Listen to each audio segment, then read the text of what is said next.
So here we are at St. Louis Pagan Picnic, 25th anniversary, and I am with Selena Fox. There are so many wonderful things going on this year, so many anniversaries to celebrate. One of them is the 10-year anniversary of the Pentacle Quest. Selena, 10 years! It's been amazing, and in those 10 years, more than 200 VA-issued Pentacle inscribed markers have been issued. They're in private and public cemeteries all across the United States. We have 9 of them at Circle Sanctuary. There are 8 of them honoring 9 people out at Arlington National Cemetery. That is so wonderful. And some other things have happened as a result in the last 10 years. The VA did update its method for determining what symbols can go on their markers. So a few years ago, the Hammer of Thor was added, and at least 2 of those markers have been issued. And just at Imbolc of 2017, the Awen went on the list, and a marker has been issued that is now at a federal veteran cemetery in Texas. That is fantastic. So what is the next process in the quest? Well, the Pentacle Quest is continuing to be an educational experience now as people learn the story and have the opportunity to go and visit these markers. The Memorial Day at Arlington National Cemetery is a time where many people go to this premier national cemetery to pay respects to people who have died. It's gone from not only those killed in action in military service, but an honoring of military dead. And some of our Circle Sanctuary ministers, David and Jeanette Ewing and Tristan, are among those that go with a small group of pagans every Memorial Day and pay respects for the pagan military dead with the markers at Arlington.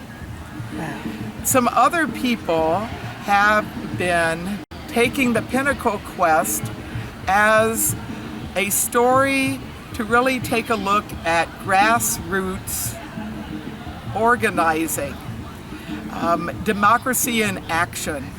And there are several projects right now where people are taking a look at that 10-year battle to get equality for Wiccans and other pagans who had the Pentacle as emblem of belief added to that VA list. So I've been providing some support for some of these projects. So I'm thankful that some additional documentation happens. In addition to this being something that immediately benefits military pagans who have pagan emblems, the Pentacle, now Hammer of Thor, and Awen as their belief symbols that can go on their markers issued by the VA after death. This has really been a story to remind people that we need to uphold our freedoms. Just because we have the Constitution, the Bill of Rights, we have freedoms that are guaranteed us, doesn't mean that they're implemented. So one of the lessons of the Pentacle Quest and some other pagan civil rights victories that have happened over the years is the importance to be vigilant regarding freedom, and when there is a need to uphold the freedom, to work for freedom, to find ways not only for pagans of many paths to come together, but to come together with people of many beliefs to work for equality, liberty, and justice for all. That is wonderful, and you've been doing so much. Now the next step also is to get paid clergy for the pagan community? Well, there already are some paid clergy for pagan community. It depends on the organization. I've been doing full-time pagan ministry service for 40 years. And yes, I have some other streams of income that are part of the mix, but Circle Sanctuary is my full-time plus job. What we're endeavoring to do is to have more chaplains in institutions in our country that are professional chaplains that can do this as a career. There are some chaplains at campuses. Many of the ones we're familiar with are doing this as a volunteer service. There are people doing chaplaincy work in hospitals and hospices and birthing centers.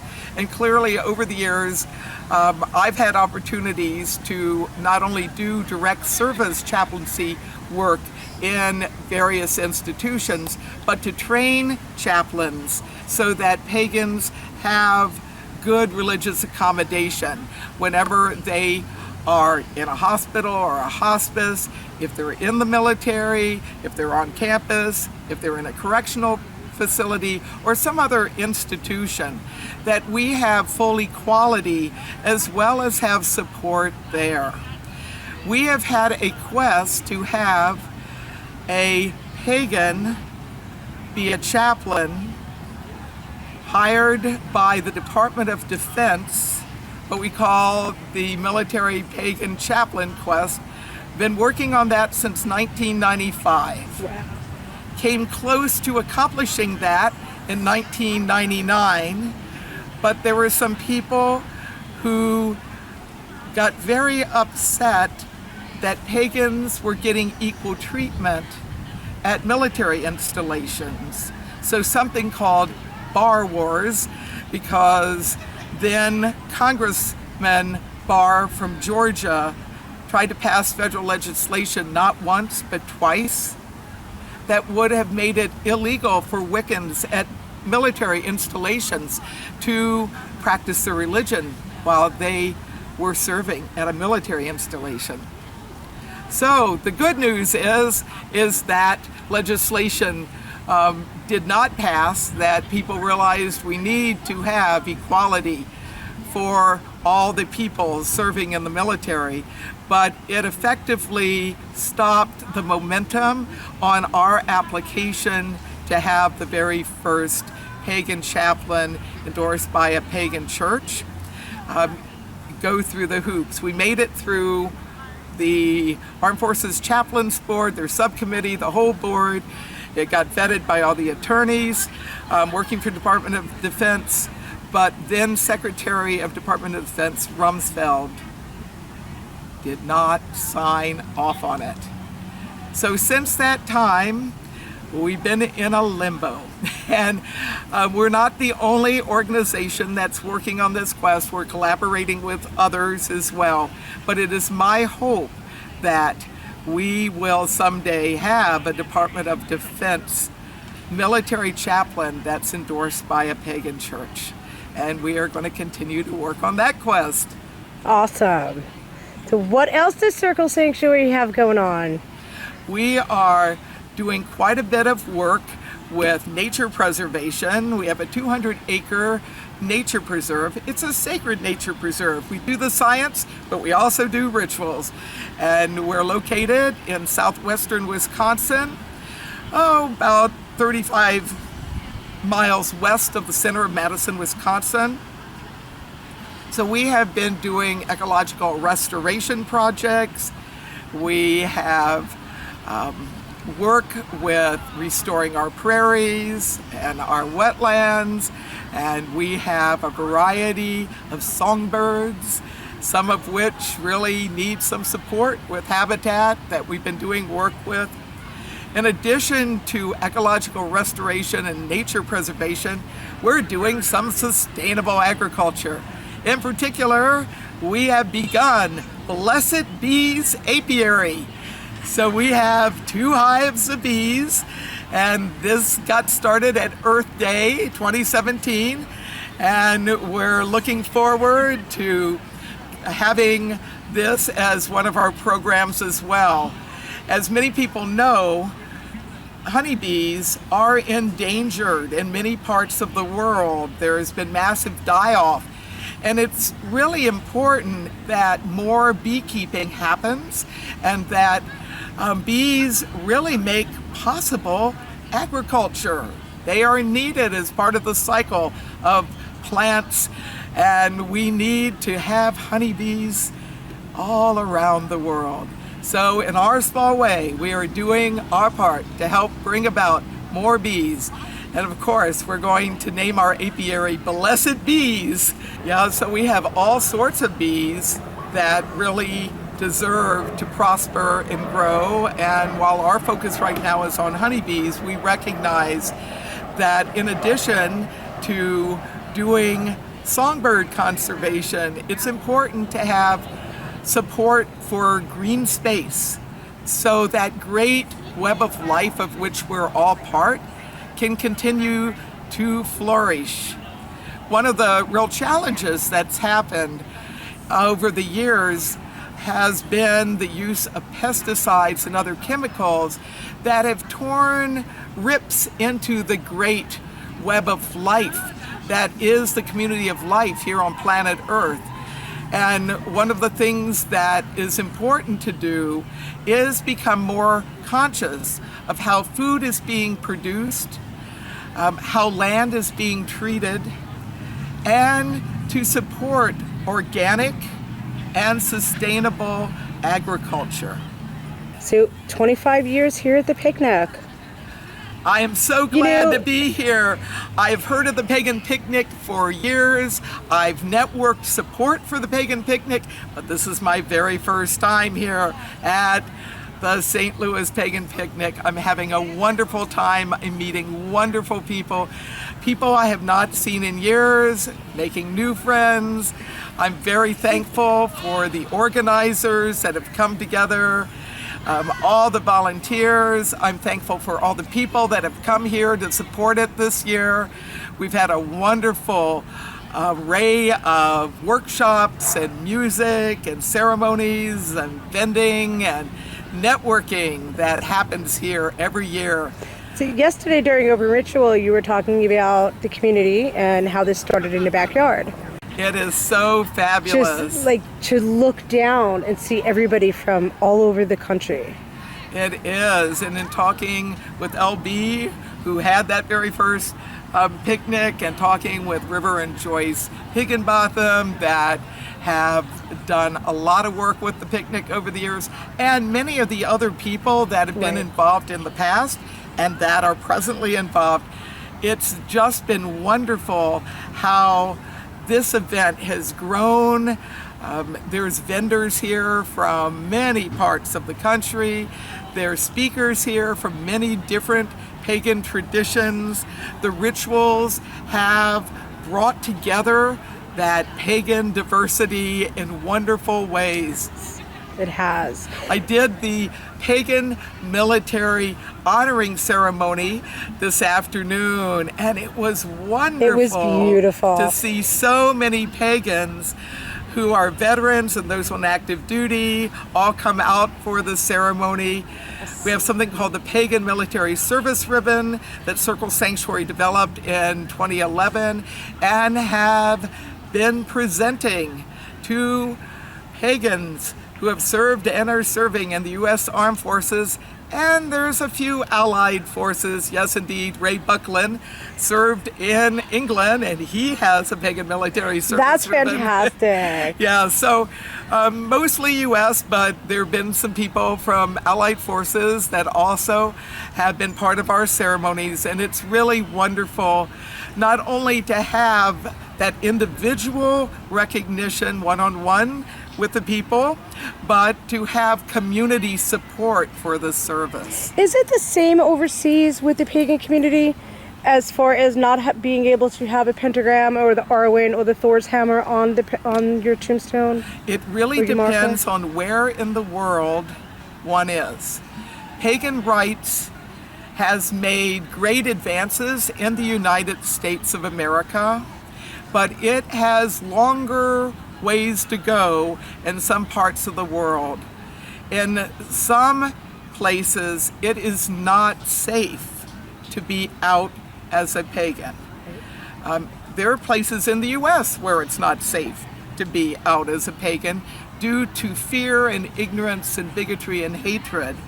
But in the United States, the positive thing that we have going for us is we do have separation of church and state, and we do have a system of laws that when these cases have gone into the courts, for the majority of cases, you never can tell when you're going into a legal thing exactly what will happen, but increasingly the pagans' rights cases are being won, and I'm very happy for that.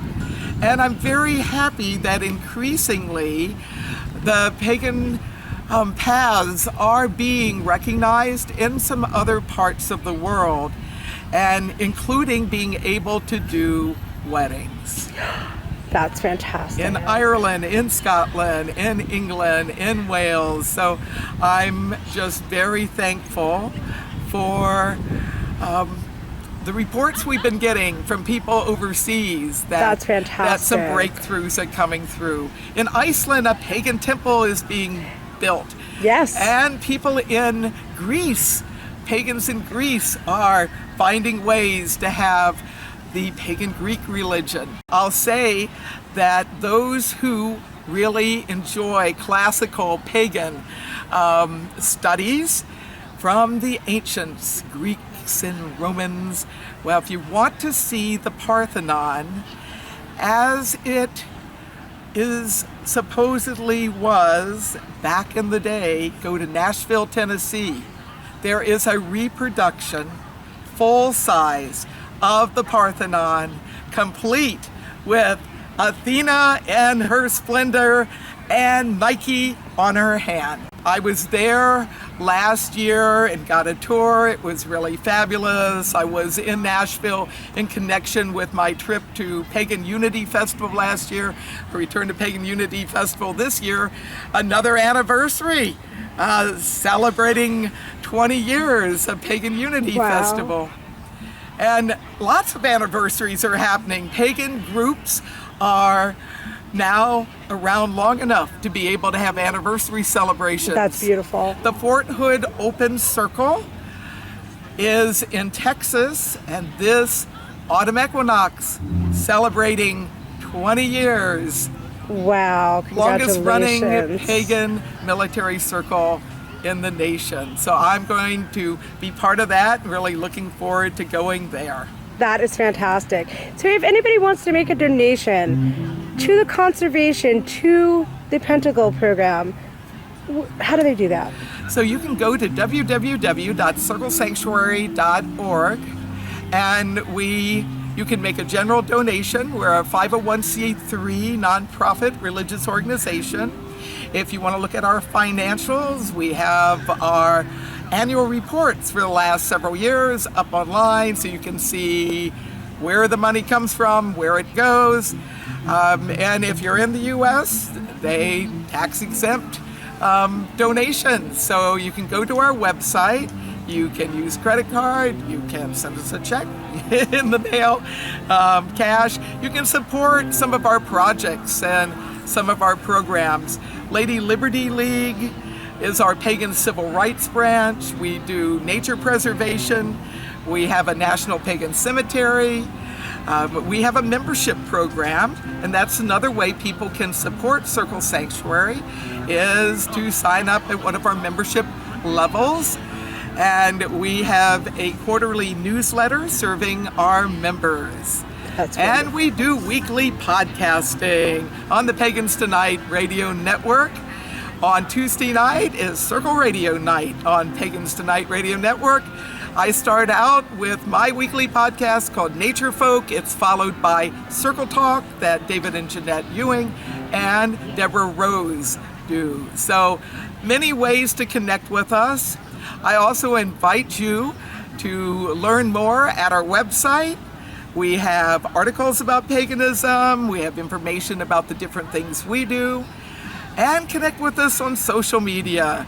Circle Sanctuary Community has a public page, it also has a group, and we have Pagan Spirit Gathering Community with a group. Lady Liberty League has a page, and if you want to connect with me, Selena Fox Updates on Facebook, Selena Fox on Instagram and Selena_Fox on Twitter.